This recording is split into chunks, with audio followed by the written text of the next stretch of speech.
Welcome, guys, to another episode of Rock Chalk Film Room. I'm Shreyas Laddha from the Kansas City Star. I have my guy Carter Stanley on to analyze and look at everything KU football. We're going to look at KU BYU, big time win by KU last week to start off conference play. But before we started, we want to thank you guys for listening, tuning in, and giving us some great feedback on our first episode. But with that, I'll give it to Carter.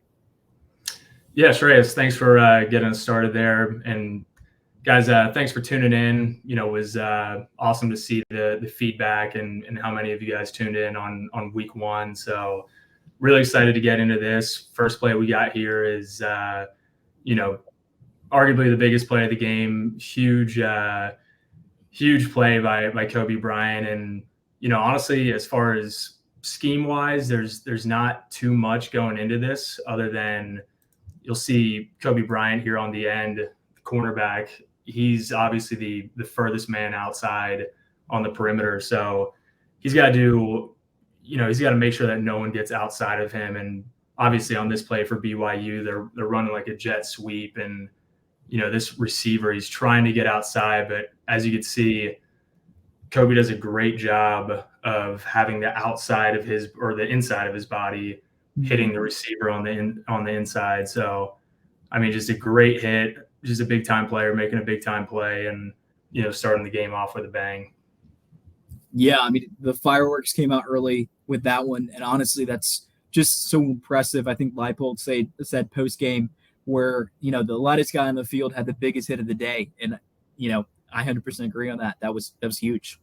Yeah, no, that's spot on. And just another thing you could see here is, Cobee obviously does a great job. It's close to targeting. I'm not going to lie, but does a great job of getting his head to the outside, putting that shoulder right on the football.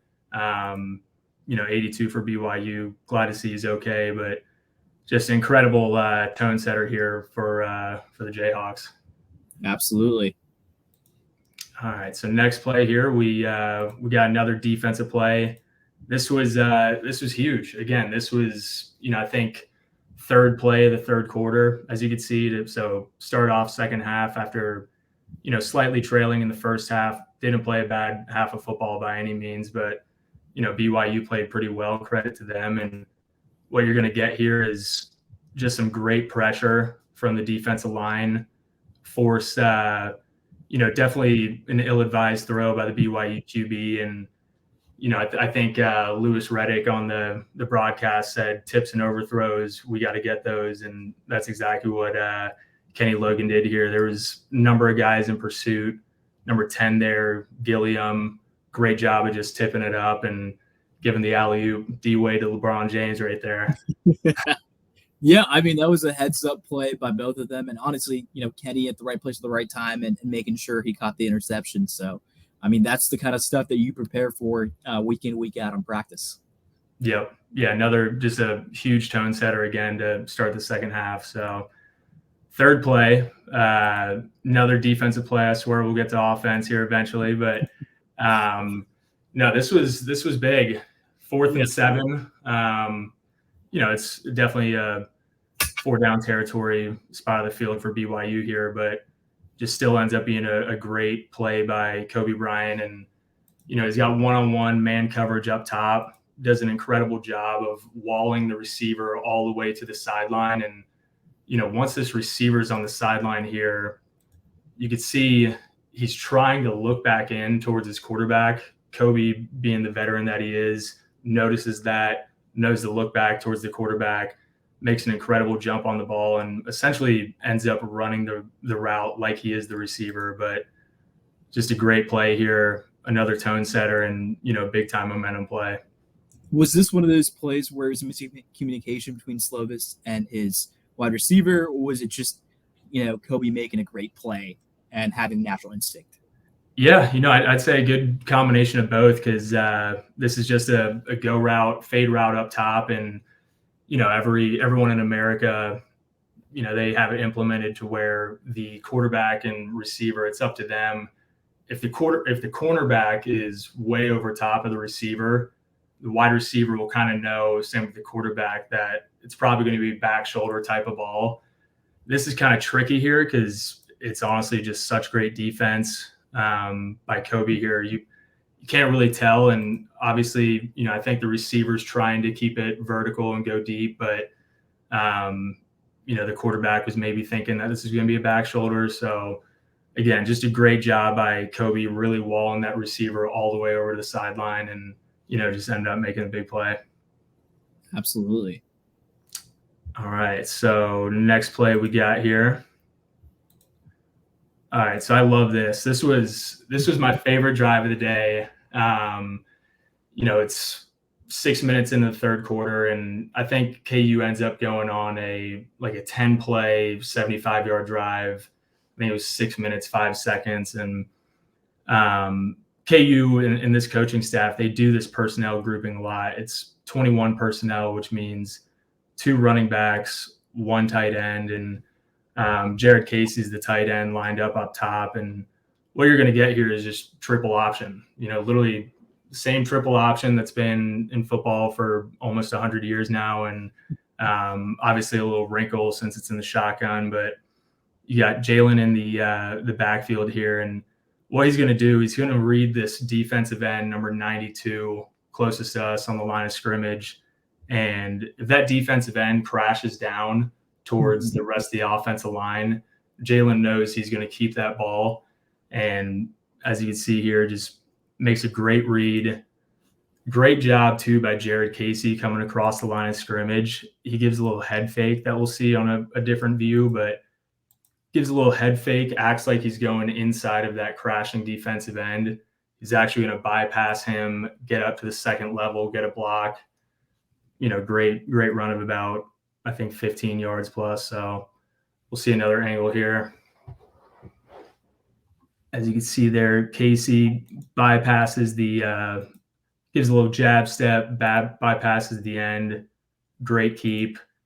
And we mentioned the first part of the triple option. The first part is that Jalen can give the ball to McDuffie right there, number 25.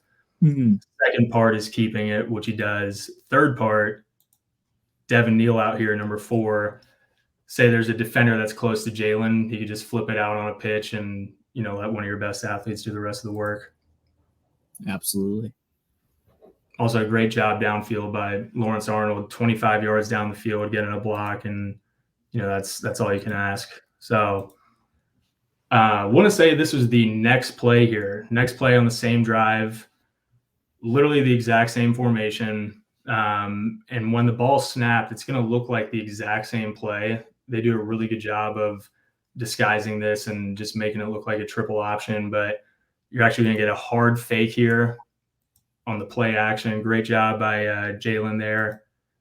And you're just going to get a nice dig route across the middle. And one thing about this throw, I will say, some people just watching might say, it's a little low, like you got to put it up a little bit more, but that's perfect. He's 15 yards down the field, just put it on him.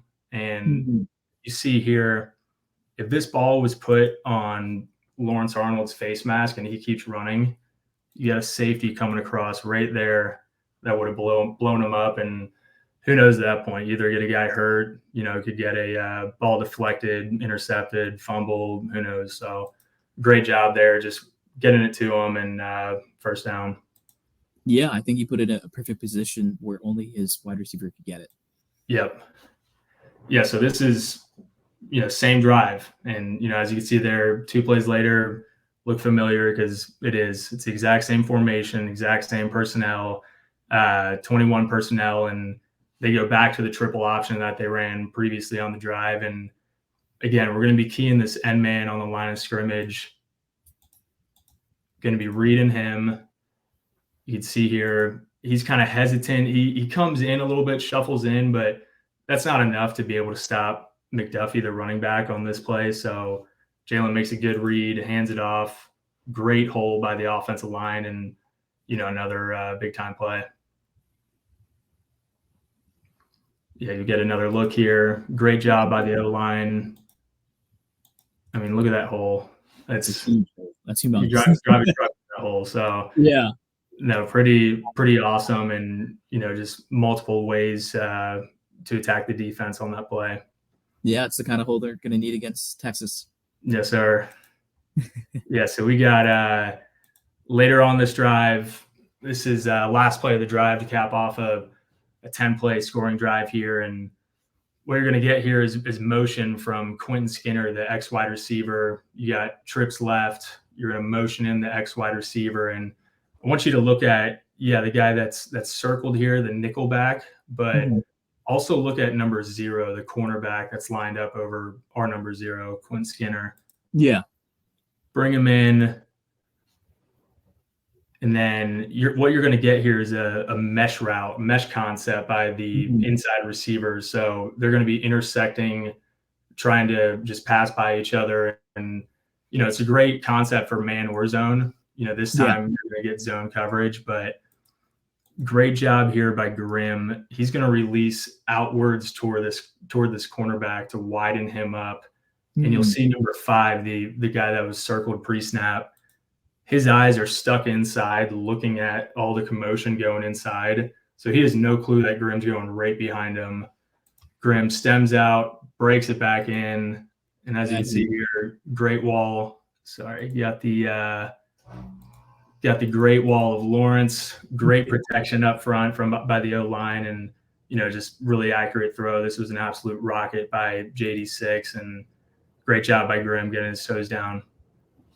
Yeah, I mean, toe tapped a little bit there. That was nice. Yes, sir. Yeah, you'll get another view here, kind of what we're talking about with the outside stem by Luke Grimm. So motion in, you got the nickel back with his eyes in. Grimm stems out to widen up that space for the quarterback and breaks it inside. Good timing on the ball, 6 points. So we like that. All right, this is the last play we got today. So like we covered in week 1, this is this is what this staff does. They do shifts, they do motions, just confuses the defense so much and helps out not only the quarterback, but the receivers too, because they need to know what coverage it is, whether it's man or zone. And so we couldn't get the full clip here, but Luke Grimm's coming across. As you can see, number 7, the cornerback, he's following him across the line of scrimmage. So early indicator, it tells you that it's going to be man coverage, but number 7 for BYU and number 5, they actually communicated that, hey, if he goes out, you got him. He goes in, I got him. So as you can see here, 3rd and 5, Luke Grimm's going to go out on the flat route. So that nickel back, it's 3rd and 5. He's got to respect it. He can't give him too much cushion. He ends up driving on this route. Grimm takes about half a dozen steps on the flat route, cuts it up on the wheel, and just, perfect pass by Jalen there. And, 5 was the guy that was in the flat, just wasn't able to keep up with the wheel route. Very effective in the red zone. It's a bad man right there. Yeah, that's awesome. Yes, sir. Also a great job by the other receivers here. You'll see Quentin Skinner. Well, right there, he's got to be careful because you get called for offensive pass interference. But you had Quentin Skinner and Lawrence Arnold running inside to clear out that outside path for Luke Grimm. And, again, just you'll see it here, a perfect pass, 6 points, and, put him up by 2 touchdowns. 100%. And I think that's a great way to end it. And, appreciate you guys listening in. And if you have any feedback, thoughts, anything at all, please let me or Carter know. Anything to add, Carter? Yeah, no, appreciate you guys tuning in. And, like we said earlier, hope you guys enjoy this episode. Big time game against Texas coming up. Definitely looking forward to that. And, let us know what you guys think of this video in the comments, and appreciate you guys watching. 100%. Thanks, guys.